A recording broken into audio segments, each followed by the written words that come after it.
ជាកិច្ចចាប់ផ្ដើមខ្ញុំបានសូមគោរពគណៈអធិបតីជាទីគោរពដ៏ខ្ពង់ខ្ពស់សូមគោរពគណៈកម្មការទាំងអស់ជាទីគោរពសូមគោរពលោកគ្រូអ្នកគ្រូសិស្សានុសិស្សដែលមានវត្តមាននៅទីនេះជាទីគោរពនិងជាទីរាប់អានខ្ញុំបាទឈ្មោះយ៉ាងលីហ៊ូមកពីថ្នាក់ទី9កនៃសាលារៀនអន្តរជាតិអ៊ីសិនថ្ងៃនេះខ្ញុំបាទពិតជាមានអារម្មណ៍រីករាយយ៉ាងខ្លាំងដែលបានចូលរួមប្រកួតស្មូតកំណាព្យនៅក្នុងថ្ងៃនេះហើយខ្ញុំបាទនឹងលោកយកកំណាព្យមកបត់ក្រោមចំណងជើងថាគុណបុណ្យ7មករាជាបទការកតេសូត្របែបពុទ្ធបាប5ឋានសូមអង្គពិធីទាំងមូលរីករាយសម្ដាប់ដូចតទៅ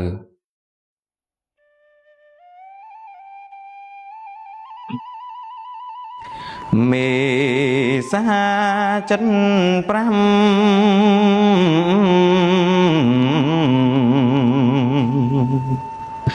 5ខ្មែររុងរងកម្មចិត្តចាំខ្លោចផ្សា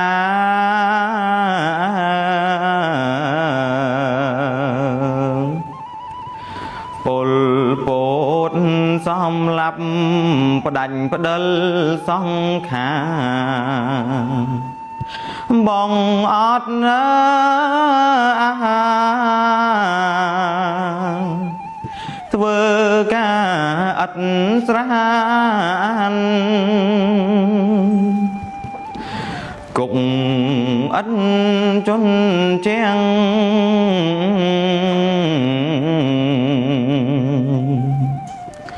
ដូចសំណាញ់ខាំងរនាងខំប្រាន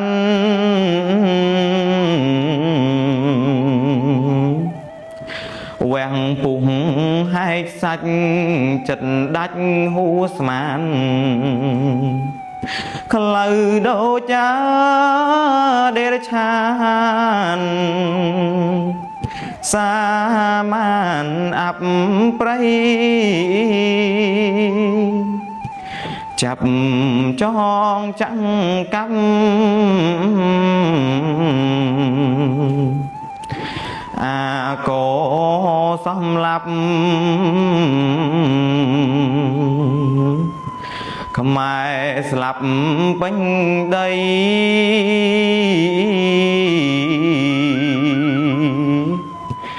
រត់ប្រាំងផៅញៀនឃ្លាតប្រពន្ធប្តីឃ្លាតកូនណាប្រុងស្រីអង្គបីលៀនផ្លាយសង្គមបែកបាំង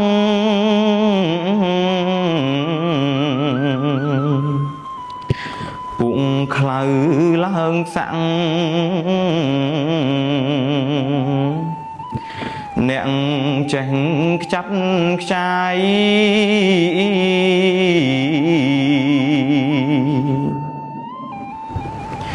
វប្បធម៌រលត់ជាតិព្រាត់អន្តរាយបំផ្លាញអិនស្ដាយចិត្តកាយផ្ដាច់ការណាក់សេពីធ្នូ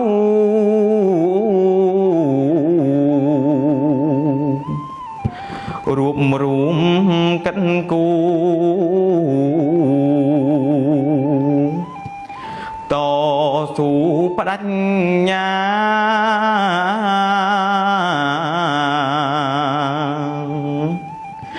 ប្រ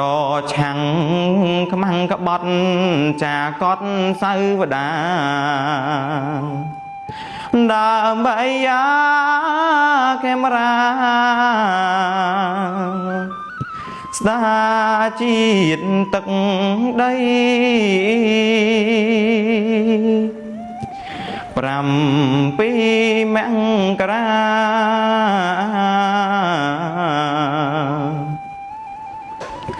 ជោគជ័យ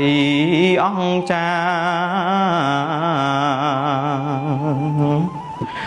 បើកទំព័រថ្មី